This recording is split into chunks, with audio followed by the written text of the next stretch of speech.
À tous et bienvenue dans votre émission Pavé dans la Mare. Notre thématique du jour, les maires face au manque d'eau. Et pour en parler, nous recevons le maire de Pointe-à-Pitre, Harry Durimel. Bonsoir Harry Durimel. Oui, bonsoir.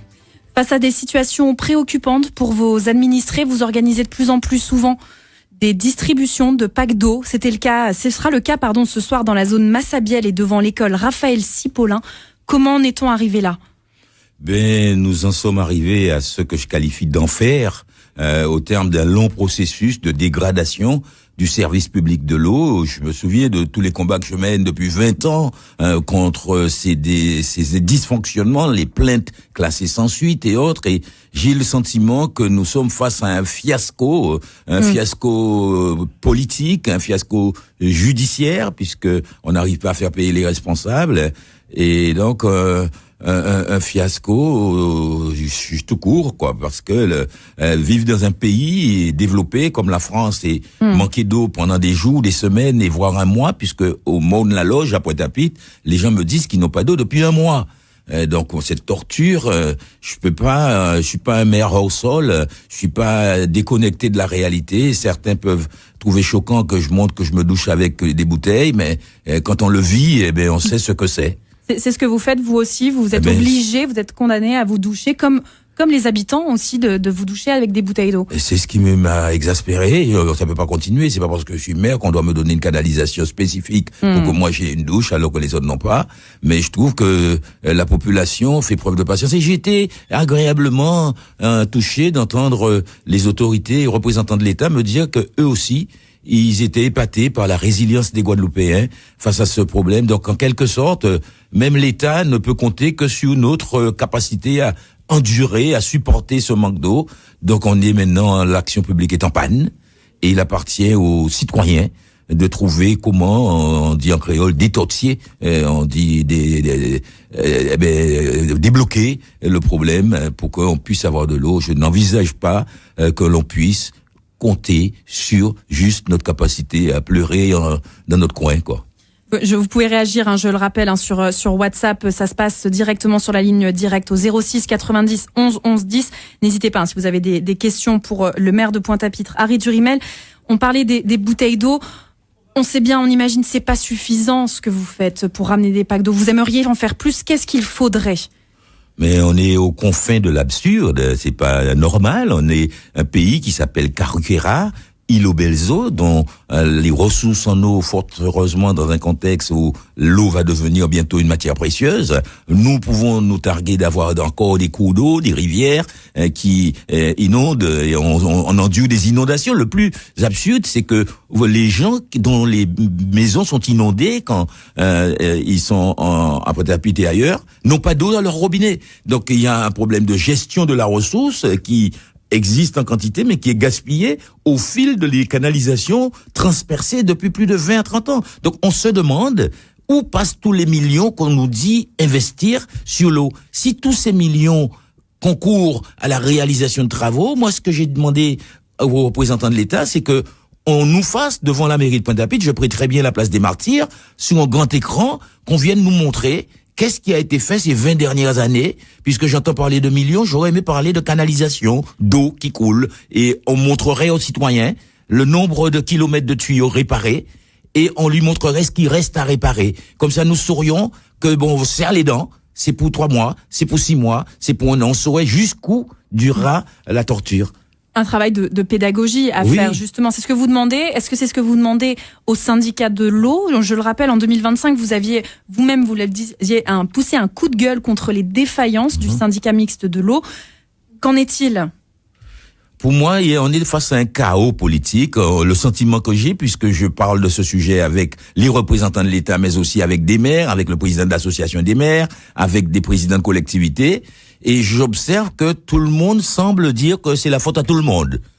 Mais nous, aujourd'hui, on n'est plus au stade de vouloir accuser quiconque. On est face à nos responsabilités. En tant qu'élu, moi, je veux pas être le maire de pays de gens qui n'ont pas d'eau.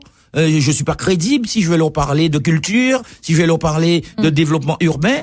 je ne suis pas crédible. Nous, par exemple, à Loricisque, où on a un énorme chantier de renouvellement urbain qui va être lancé, où on va procéder à la construction de nouveaux bâtiments, à la création de quartiers sous des critères développement durable, un écoquartier, et on constate que les travaux sont conditionnés à la réalisation de réparation, de remplacement des canalisations, des réseaux d'assainissement. Donc 400 millions d'euros de travaux qui vont être bloqués parce que les bailleurs disent qu'on va pas construire sur du sable, on va pas construire des bâtiments, en sachant que lorsque les gens vont tirer leur chasse, plutôt que de descendre, il y aura des remontées dans leur maison et dans leur boutique. Donc on est aujourd'hui dos au mur. On ne peut plus continuer comme ça. Et j'ai dit au préfet, monsieur le préfet, imaginez que la Guadeloupe soit victime de tremblements de terre et que toutes les canalisations explosent.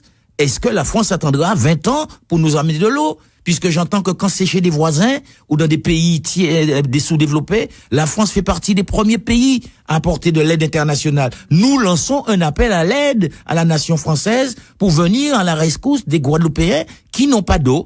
J'ai proposé qu'on fasse un réseau provisoire qui pourrait être fait avec des tuyaux visibles où on prendrait l'eau à la source et on l'emmènerait en grande terre. Et qu'après, on ferait l'esthétique après, on enterrerait, on remplacerait après. Mais aujourd'hui, on est en mode post-catastrophique. Il n'y a pas d'eau.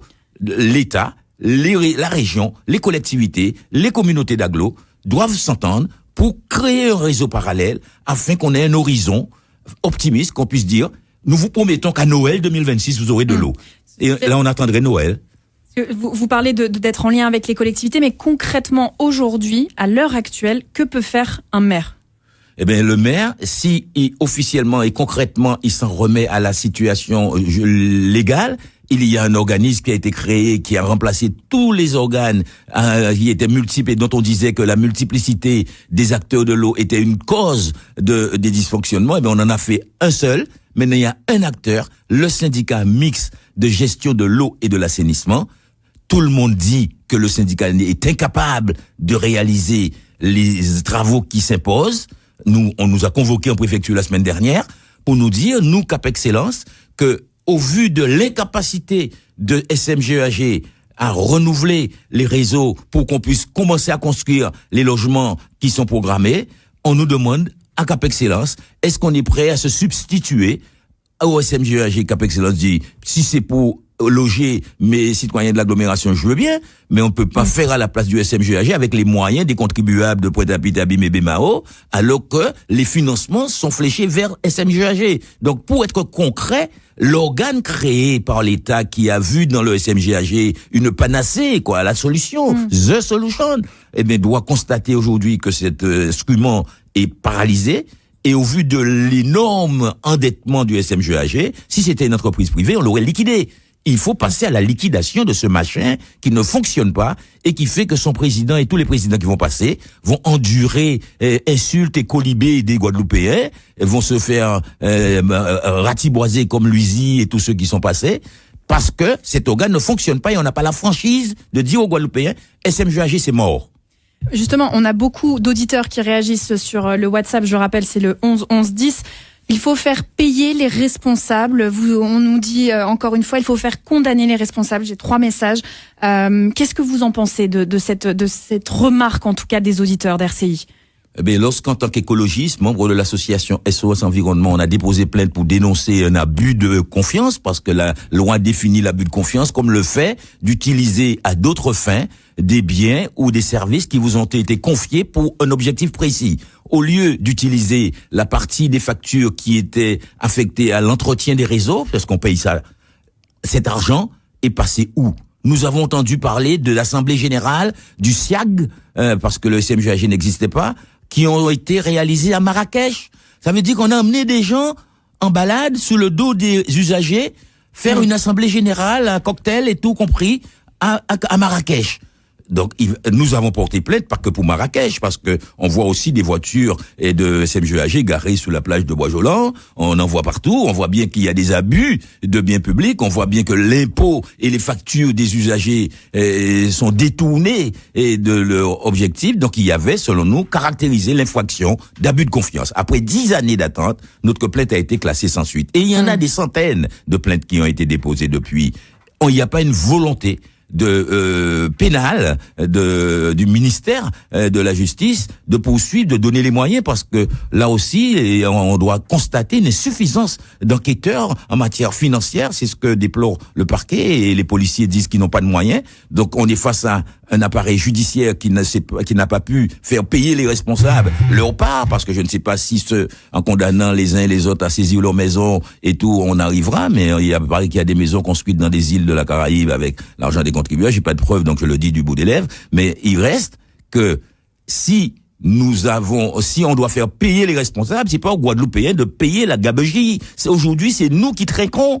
Ils ont festoyé avec l'argent de trucs, et c'est pas que les élus, parce qu'on parle des élus, mais il y a une société multinationale qui s'est retrouvée avec une délégation de services publics pour gérer l'eau en lieu et place des personnes publiques, et cette société, cette multinationale a quitté notre département après des renouvellements sans mise en concurrence du contrat de délégation de service public, ce qui est pénal, parce que lorsqu'on vous donne une délégation de service public, lorsqu'elle arrive à son terme, il doit y avoir une mise en concurrence pour choisir un autre délégataire. Ça n'a pas été fait. Donc cette société multinationale a pu quitter la Guadeloupe en se faisant octroyer un sauf-conduit, puisqu'on a demandé aux élus de Cap Excellence de voter un engagement à ne pas poursuivre ce prestataire. Et je comprends pas pourquoi, si quelqu'un vient vous dire je pars, mais à condition que vous vous engagez à ne pas me poursuivre, c'est quelqu'un qui a quelque chose à se reprocher, et on l'a laissé partir. Donc aujourd'hui, on se retrouve avec des canalisations qui n'ont jamais été entretenues en 50 ans, et nous devons aujourd'hui endurer que chaque jour on nous annonce que nous n'aurons pas d'eau pendant 2 jours, et on se retrouve une semaine sans eau. C'est calamiteux, quoi. Excusez-moi, je parais peut-être un peu trop en colère, il faudrait que je me calme, puisqu'un maire ne parle pas comme ça, dira-t-on. Mais il y en a marre. Il y en a marre. Il y en a marre, ce sera le mot de la fin. Vous êtes nombreux à avoir ce même constat dans les différents messages, des précisions il y a plus de voitures du SMGEAG que de l'eau au robinet. Mais voilà, il y en a marre, c'est le mot de la fin d'Harry Durimet.